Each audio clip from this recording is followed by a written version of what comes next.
at one point we had this conversation and I started to cry. So, I could see the tear coming when I realized, well, I cannot keep doing this forever. I cannot see myself at 40 still working like that, right? So we knew we had to change. And when he popped the questions, hey, would you consider like going back?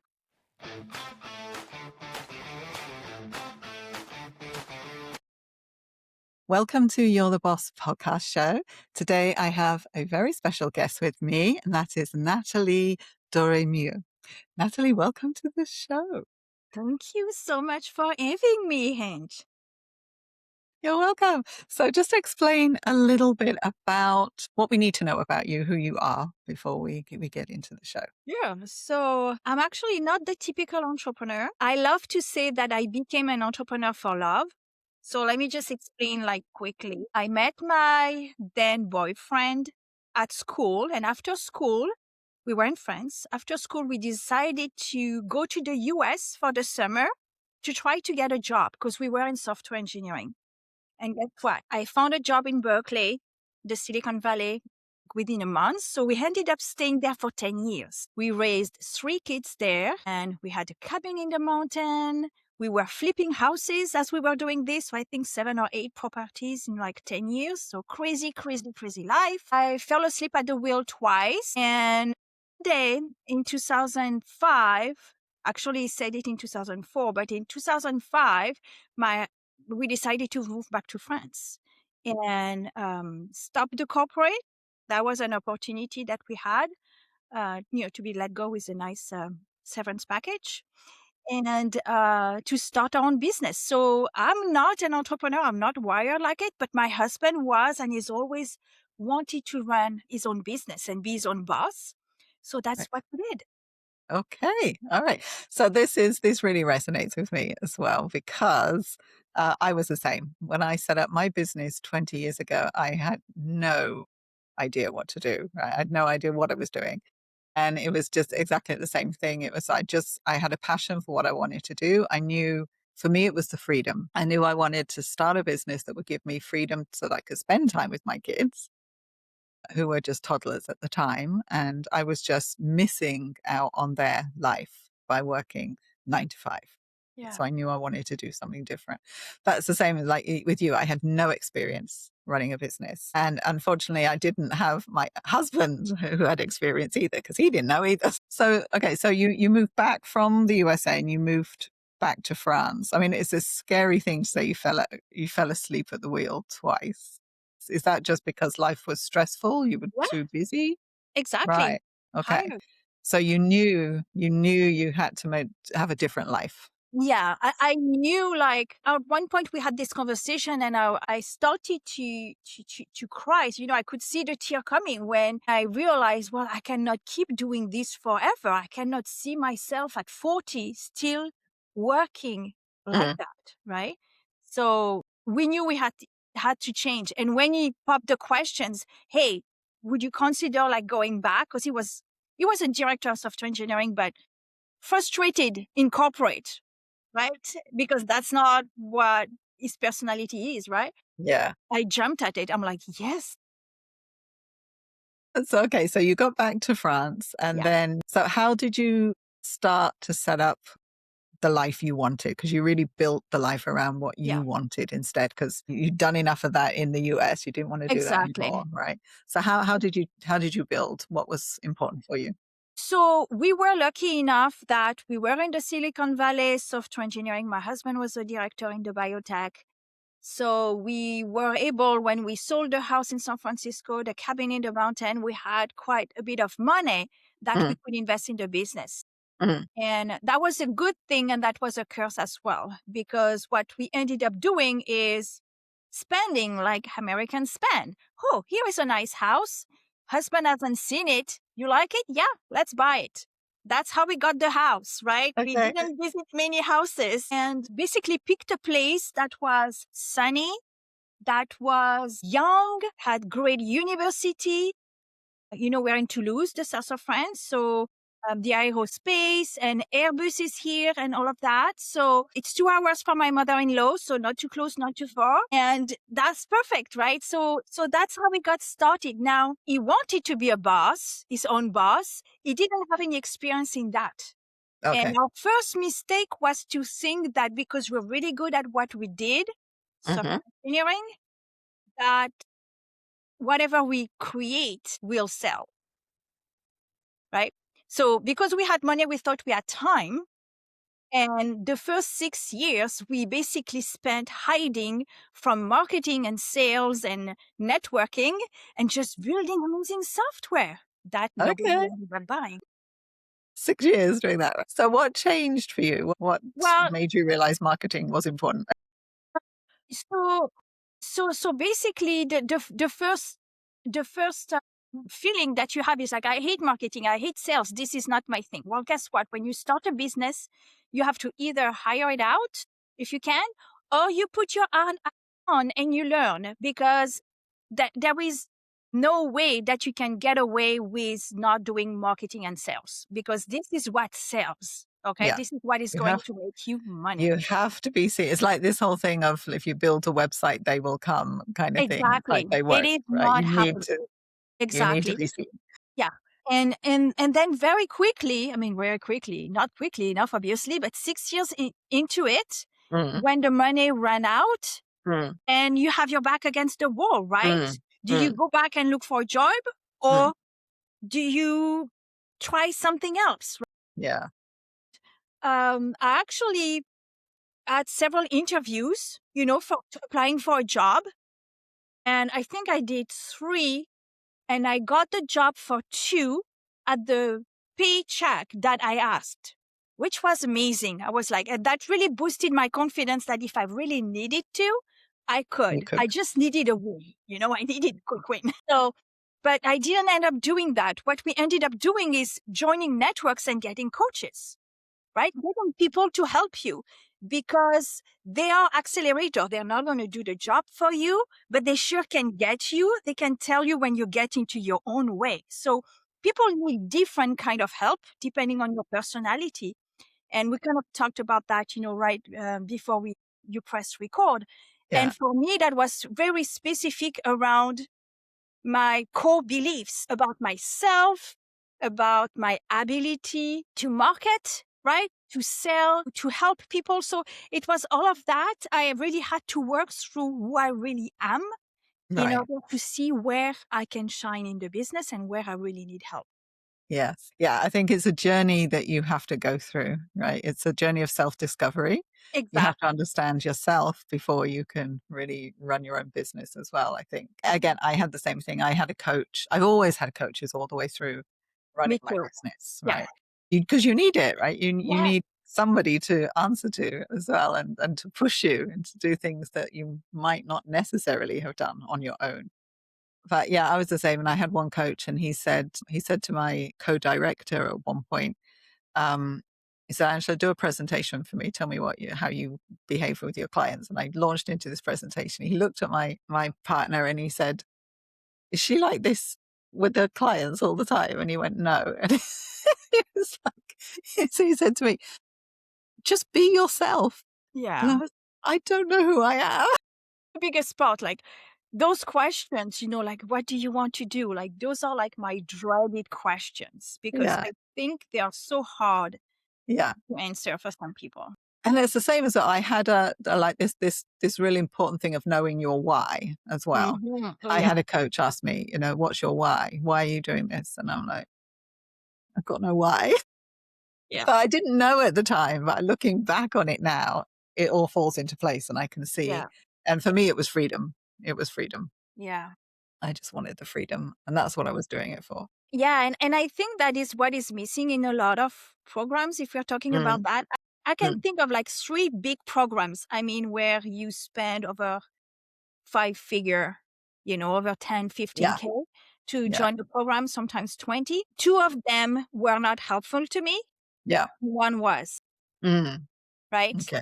There is one that was not helpful, the last one, which was very much on the doing, this is the process, just follow, do this, do that. It was not aligned with what I wanted to do. So it's really hard when you're in a program and they tell you, well, this is what you have to do. And if it's not something that you see yourself doing, then you're stuck because they're Yes. like teaching you one way. Another one was we just had that conversation that would really traumatize me. I remember we were in a retreat. So you pay for the program, you pay for the retreats. I had to go to the US, right? This was in San Diego. Everything, the hotel and all that stuff, right? And she says in front of the whole audience, she says, I should charge more for this because you guys are not doing the work. And then at the end of the retreat, to top it off, I was having this conversation with her. So because hundreds of people, you pay that much amount of money, but you don't really have access to her. So when you do, you have to think of your questions, right? You've got like one moment. And at the end, she said, the worst thing, I hope you make it. This is harmful to say to your student. That told me that she doesn't believe in me, right? I mean, that's how I hear it. And Right. I was done. And I'm like, I never went to another call, another retreat. No way. Now, the third one, the one that made the difference where I doubled my monthly income was, and I'll tell you the name because I know you know her and I love her. It's Fabienne Fredrickson. Yes. And what we worked on is not the strategy. It's not, let's do a webinar. Let's do this. Let's do that. What about your price point? It's not all that. For me, that was the mindset. And she helped me figure out who I was. The day that she told me, there is nothing to fix with you, Nathalie. It's okay if you're not wired to be an entrepreneur. That's what we're here to support you. We're here for you to understand how you're wired so we know where you operate based. She has this thing where she say it's support for your nature, right? So I love this about her because when somebody asks a question, she's going to answer differently to different people because she knows them. We've done personality tests and things like that. That changed everything. And actually I use this for some of my clients and that just works. Because at the core, you were talking about the why, but you have to go through this discovery of knowing yourself, knowing what you are tolerating. This is something that she talks a lot about. And for me, that changed everything. I was somebody that had a hard time to say no to things, right? And I felt like after the program, I was a totally different person. That's wonderful. It's really good when you're on programs like that do actually work and they change, they have an effect on you.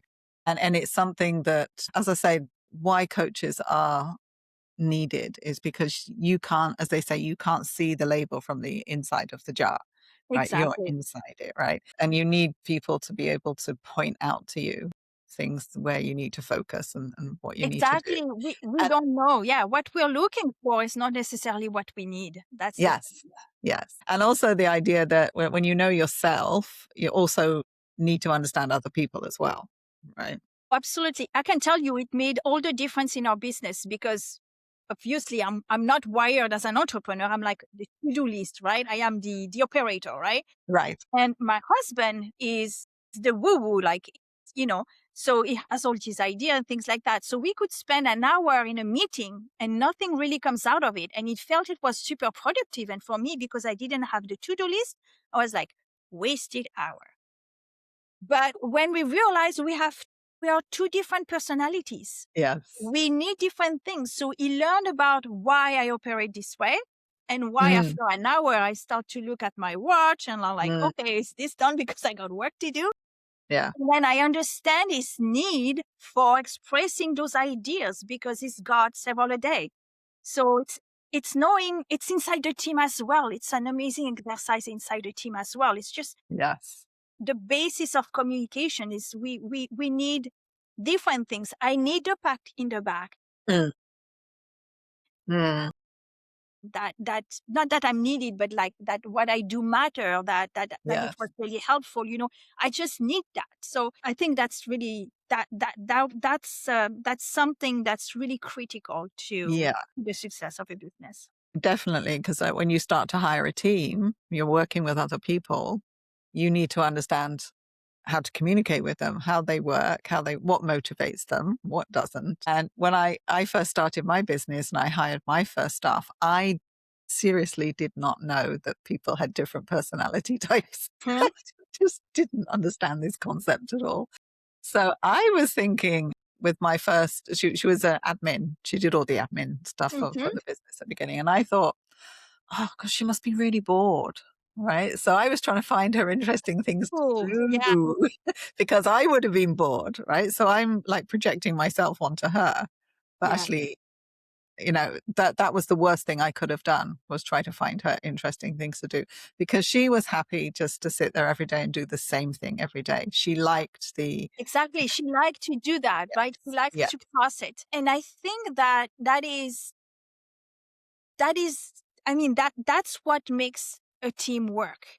I yes, remember, like, one of the things that we were told to do, advised to do, is every single person that you hire or that is on your team, make them do the test to tell you. It's called the unique brilliance. Tell you what they love doing and they're great at, what they are doing well but they don't particularly like, what they hate doing and don't think they're doing a good job. So there was like these four categories, and yes. it's really, when you tell them, that made the whole difference. I had two VAs at the time that went through that, and I gave them permission. Please tell me what you don't like doing, what you think you're not good at, because you're like, I'm not going to replace you, but I'm not going to have you do that, because I want you to operate in a way where we get the best results and you're the happiest. That's how you keep people.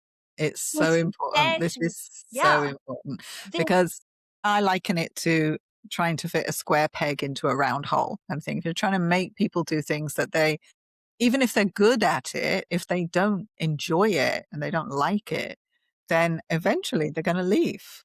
They exactly. will leave, right? So don't put a square peg into a round hole. Give them permission to tell you. Yeah, yeah. And also I think that this is a struggle with small businesses, especially when you very first start and you're a lean team.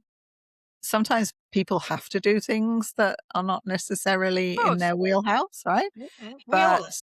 but you still have to be cognizant of this, and you still have to be aware of the fact that if they're not comfortable doing what they're doing, then doesn't matter how good they are, they're going to leave. So yeah. Exactly. There are seasons in business, right? There are Mm. seasons where you might have to do something you don't particularly enjoy for a period of time.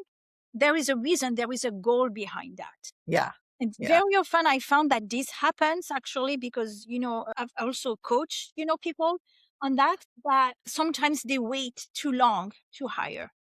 And when Mm. I'm ready to hire, I want the person to do this and this and this and this. Like, oh, lady, those are like three people. You're not Yeah. find somebody that is great and enjoy doing all of this. Okay, let's do. Yeah.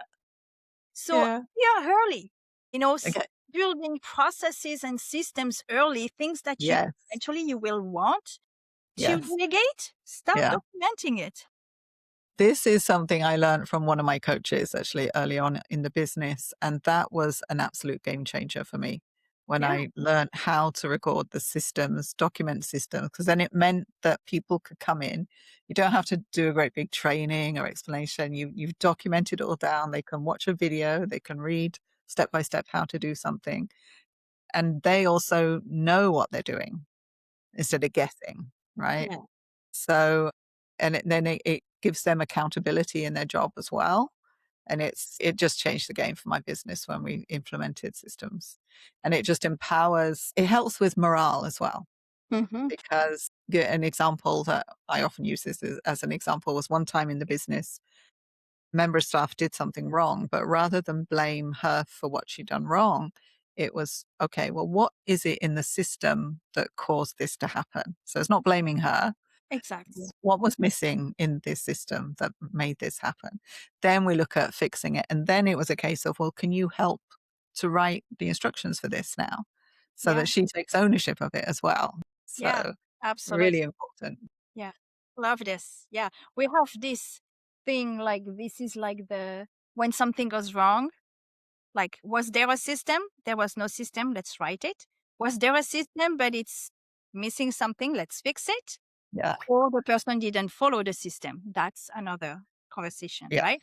But Yeah. then you're not pointing the finger. You're like, okay, how do we make sure this doesn't happen again? Mm. And that's how you get better and better and better Yeah. at system Yeah. and results. So true. So true. So tell me a little bit more about your business and how you operate your business around your lifestyle, because I'm all about that.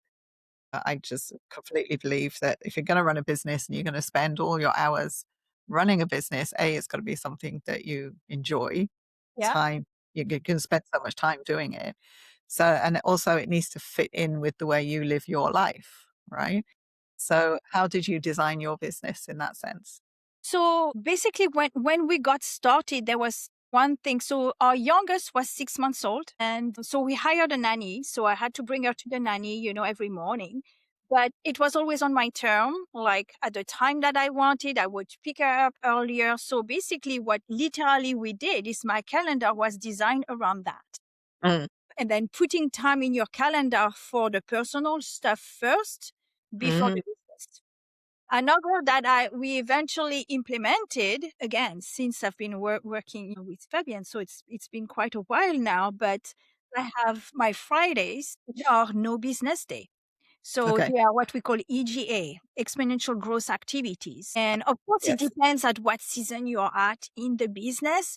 But for me, it was like no calls. So my Okay. calendar is closed on Fridays. Okay. Then to work on the business. It's really learning that your business, you can treat it. I like to say you need to treat it as a client that you cannot Mm, afford to disappoint. When you put nice. something in the calendar, a client cannot come and say, "Oh, this is more important." No, like you Mm, cannot disappoint this one because this is mm, the only way to growth. It's not about the speed; it's about the consistency. So that's something that we've had. And to this day, Fridays, so that we were talking earlier, I told you it's like now mid Thursday afternoon and tomorrow is Friday. So that means to me, it's like the mindset changes on Thursday okay. night for me because Okay. I am more in business mode, like working on the business. What can I do? And sometimes it's nothing. If it's the summer, we don't work at all and we're outside, right? Mm, But it's on our terms. And that's mm, what I mean by our terms. It doesn't mean necessarily working less, but it's setting those boundaries. right. Yeah, it's important. It's important. I mean, I loved what you said about filling your calendar with the personal stuff first. That is that's a wonderful way to look at things. And it's hard. I know. Even now, it's still very hard because especially if you're starting the business, if it's not where you want it to be, so you're not generating the money that you want. Maybe you've got pressure from your partner of making money. Like this is so common. I know a lot of people I've worked with. But you have to allow yourself, give yourself permissions to do that because this is where you recharge. Don't say I'll recharge when it works because that's a recipe for failure. Yeah, nice. I love that. That's really good. So tell me a bit about your business and what exactly, because we haven't really spoken about this. What is it that you actually do? Yeah, sure. So the business that we've been doing for years now is we run the membership lab. So basically, what we do is we help people build membership communities, online programs, coaches that want to run online programs. We build the actual infrastructure with in member experience. Okay. How do we get people the best experience? And how do we work? How do we set up a system where retention is at the core, right? Mm, You want to continue to help people, you want people to stay. And the only reason people are going to stay is when they get results. So, how do you do that? What tools? It's always a combination of content, support, and accountability. So we are into the tech. Remember, we're software engineers, but like it's really applied to these. We've been integrating AI now for a while, for about nice. 6 years. Accelerator, we create AI tools for students to do their homework, for do like role play and things like that. Mhm. So that's one thing that we've been doing. I've worked with over 300 people one on one to help them Mhm. with that, and we are behind some of the big online coaches program that are out there Nice. Okay. from us. Nice. Experience and the tech. And we have another business that we started in 2005, and it's around podcasting actually. It's And Podcasting, yes. It's called Podcast Lead Flow. And basically, we created it because, again, my husband, another idea, that came. So a gap. So I had this podcast. It's called Supercharge Your Membership Show, 337 episodes. I could not tell if it was bringing business or not. There was a gap. People are listening and then you've got clients, but you don't Mm. know Where how. they came from. Right. What Okay. all I Yeah. could tell is that the clients were telling me, "I love your podcast. It's short, point, no fluff," which is how I work. Mm. Right? And so I stopped it because I lost the motivation. I'm like, "Why am I doing this? I don't know. I don't think it brings business." So we created this tool, Podcast Lead Flow, and really the goal is to start a conversation with the listener. So that's the new baby that we are pushing in 2026. It's a SaaS solution. Basically, the idea is to turn an episode like we are doing Mm-hmm. right now. Actually, I'm going to do it with our guest appearance, so you'll be able to see it. Is that whether you're a host and you're sharing an expertise, or you're a guest and you're sharing an expertise, right? You can turn this episode into an asset for your business. What Podcast Lead Flow does is that it creates a form that people can fill out, but it's not just the give me your name and email and I'll send you a PDF and everybody Mm. gets the same thing. Mm. Here is going to ask you some context about where you're at. And based on that, it's going to send you a unique lead magnet, unique for each listener. Okay. So it's Nice. AI Yeah. analyzing the episode, coming up with questions that it would ask a listener in order to give a unique piece of advice. Right. Nice. So yeah, so it's growing. It's like we're learning who our target is, just like Mm. any new business, right? Mm. Mm. And yeah, so that's Nice. I love it. So I love that idea. I'm going to check that out. Right. yeah. I'll send you an example afterwards. Yeah. And but when you first came from the US back Yeah, to France, yeah, and how did you come up with the idea of memberships? So I know obviously the tech was behind it, right? yeah, That exactly. drove that. But why memberships? What So sparked that? yeah, so actually it was gradual. We really started with we built software because we built software in the corporate. So we built software, didn't work. Then we were like, oh, there is something with online. We were looking at Tony Robbins and the Master Series. I don't know if you remember that. And there Mm. was Mary Mm. Folio there, and these people. Like, and so we hired a coach, and it said, well, you guys should do websites. You're really good. Online is the thing. So we started just building websites. And very quickly, we saw that there was a lot of competition. I'm not a beautiful designer.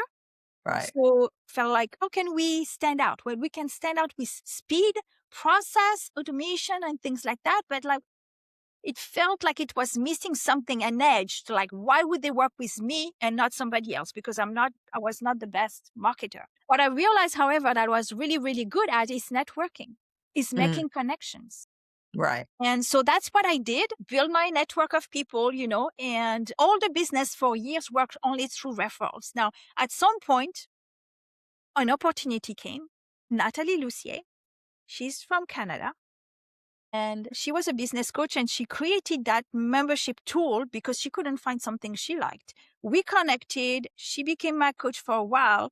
And then she's like, everybody's asking me about my tool. And I'm like, I want to sell it as a tool, as a SaaS. Like, would you want to be a partner with that? So that's how I got into the idea, because before, that's how you get, I think, the idea is like by talking to people and opportunities, like being open. And because it's so aligned with what we wanted to do, Olivier, my husband, immediately saw we have an opportunity to improve e-learning. We can do this. We can do something with that. And that's where we were, like we were on our way. And until this day right now, we work with some names that would never, don't even know who we are. But just because we are referred by their team, because they say, hey, you need to work with these people because they did this for us and this and this. So it's all networking, word of mouth, and that's worked really, really well. I mean, to this day, I'm going to be very honest, building a list for me is not a priority. Mm. It should be. I think it should be, right? But it's like, it's a struggle because this is not like, again, this is not something that I do naturally. I would rather talk to people. Yeah. And that is Well, you're proving doing to what you be do naturally. exactly. And it's proving to be the, I don't want to say the issue, but like the thing that we have to focus on and get better at with podcast lead flow, because there for sure we have to build an audience. So we work primarily right now with agencies and podcast strategists because podcasters already spend money with them. So we don't Yeah. have to, Yeah. convince them. They need a way to ROI, and that's what we provide. Yeah. So it's more networking, but I need to work on that lead gen, right? Okay. All right. So that's your next chapter Yes. of your business then, Yes, right? exactly. Okay. So Natalie, where can we send people to learn more about you and your services? Sure. So you can go at themembershiplab.com/hinge. Ange. Okay. Hengeu. Okay. My Okay? name. Right. Okay. Yes, Yeah. exactly. The membershiplab.com slash Slash Ange. hinge. Okay. I will put that wherever you're listening or watching to this podcast. You'll be able to see the link. And then for the podcast lead flow as well. Do you want Yeah. to send So people there? podcast lead flow, you can go to sas.podcastleadflow.com to find out Right. more about it. You'll Okay. see case studies, demos, and things like that. Okay. So that's SAAS, that one. Yes. SAAS.podcastleadflow.com. Yeah. Okay. All right. Okay. So, Natalie, thank you so much for being on the show today. It's been a wonderful conversation, and I think interesting for me personally because I think we have a lot of things in our journey that's in common Come on. Yes. as well, and also some valuable stuff that you've been able to talk about today for the listeners and people that are starting their business.